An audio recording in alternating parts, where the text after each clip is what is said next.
Gamers are no longer uniting online, but in parks and on sidewalks. That's right. Within a few days of the game's release, Pokemon Go has millions of people trying to catch virtual cartoon characters outdoors using their smartphones. This week, CTN's Joe Nelson tracked down the hotspots in Coon Rapids to find out how the game works and why it's changing how people view their backyards. I get a lot of questions from a lot of people.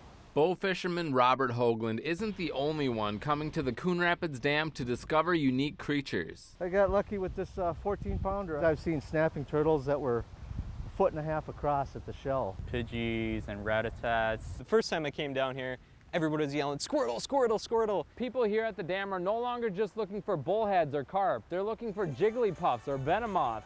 We really noticed right away on Monday morning some of the large groups that came in that and they let us know what kind of their craze was. And in the Pokemon Go, it's all over the place now.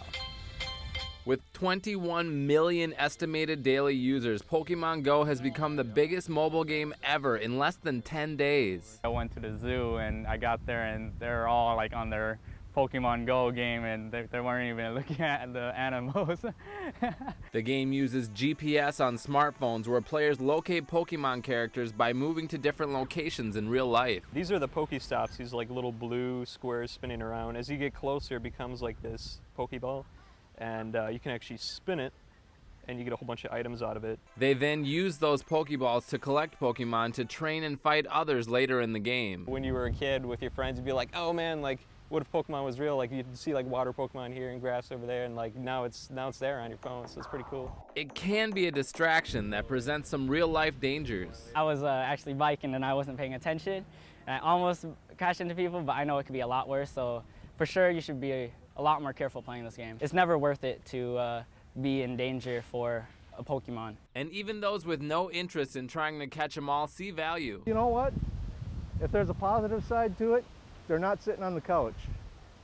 That's a good thing. We're really happy to see people using the parks in any way they see fit. It's just kind of brought everyone together. Like I've met so many cool people down here, and just everyone's had so many like cool stories so far, and it's just been a lot of fun. In Coon Rapids, Joe Nelson, CTN News.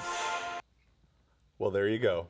Epiphany Church invited players to stop by, but asked they avoid statues and prayer spaces, temporarily putting up signs for players to stay away from.